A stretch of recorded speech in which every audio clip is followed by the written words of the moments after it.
દિનેશભાઈ, આ આખું જે આયોજન છે, આખું આનું સંચાલન મેં સાંભળ્યું છે કે મુકુંદ પ્રકાશજી મહારાજ કરી રહ્યા છે. સાથે સાથે તમે જે સતત અહીંયા પરિશ્રમ કરી રહ્યા છો, જ્યારથી 2013થી લઈને અત્યાર સુધી જે પરિશ્રમ કર્યો છે, એનું આ એક ઉત્તમ ઉદાહરણ દેખાઈ રહ્યું છે અને લોકોને દેખાશે ભવિષ્ય. પણ અહીંયા આવતા મેં એક એવા સમાચાર સાંભળ્યા છે કે જે સંદેશ આખા જગતમાં જવો જોઈએ, કે અહીંથી એક એવો સંદેશ પણ જવાનો છે કે આખા સમાજને એક તાતણે બાંધી રાખે. ખાસ કરીને જ્યારે અહીંયા આ કથાનું જ્યારે શુભારંભ થવાનો છે 1 થી 7 તારીખ સુધી, એટલે 7 દિવસનો, 1 તારીખે જ્યારે કથાનો શુભારંભ થશે ત્યારે એક સામાજિક સમરસતાનો મેસેજ અહીંથી છોડવાનો છે, એવા મેં સમાચાર સાંભળ્યા છે. શું આયોજન છે આખું? જી, આપણે બિલકુલ સાચી વાત કરી અને સાચું સાંભળ્યું છે કે જે આ અણહિલવાડ ગૌ ભક્તિ મહોત્સવ અનાવાડાની પાવન ભૂમિ ઉપર હરિઓમ ગૌશાળા દ્વારા આયોજિત થવા જઈ રહ્યો છે. તો આ આખા કાર્યક્રમને જે એનો શુભ શરૂઆત અને આ કાર્યક્રમને ખુલ્લો મૂકવાનો છે 1 તારીખથી, તો એ દિવસે વાલ્મીકી સમાજની જે દીકરીઓ છે, જે બાળાઓ છે, એ બાળાઓના હાથે આ કાર્યક્રમનું જે છે એ ખુલ્લો મુકાવાનો છે. અને પ્રથમ આ કાર્યક્રમમાં એ વાલ્મીકી સમાજની દીકરીઓને પ્રવેશ આપી અને આ કાર્યક્રમનો અમે શુભારંભ કરવા જઈ રહ્યા છીએ. એટલે એક સામાજિક સમરસતાનો મેસેજ, ગૌ સેવાની સાથે સામાજિક સમરસતા, રાષ્ટ્રની વાત, ધર્મની વાત, આ પણ એક મેસેજ જશે.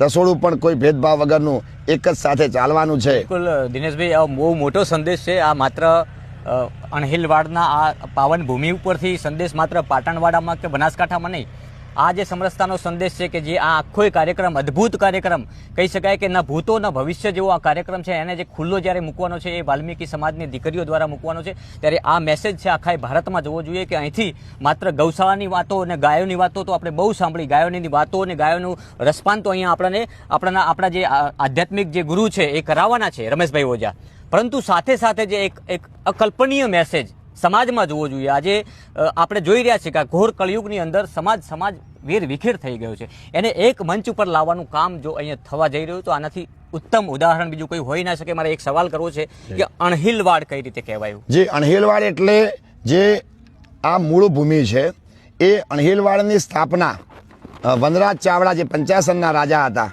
એ વીર વનરાજ ચાવડા એમના જે મિત્ર હતા, જે પોતે નાતે ગોવાળ હતા અને એમનું નામ અણહિલ હતું.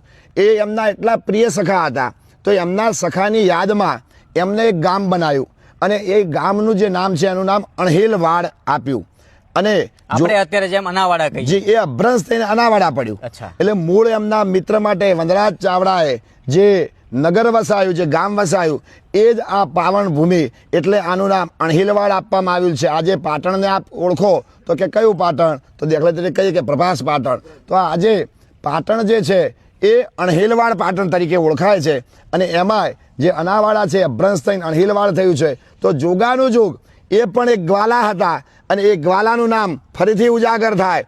પાટણની પ્રભુતા જ્યારે આખા ભારતમાં પ્રસરાયેલી હતી, પાટણ આની રાજધાની હતું, તો અણહિલવાડ જે નામ છે એ નામ અમે ફરીથી આ મહોત્સવના દ્વારા સમગ્ર વિશ્વને બતાવવા માગીએ છીએ કે જે અણહિલવાડ જે પાટણ હતું એની દિવ્યતા અને ભવ્યતા શું હતી.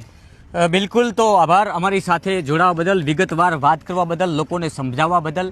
ઉત્તર ગુજરાતની આ તપોભૂમિ તો કહીશ આજે, કારણ કે તપોભૂમિ બની ગઈ છે.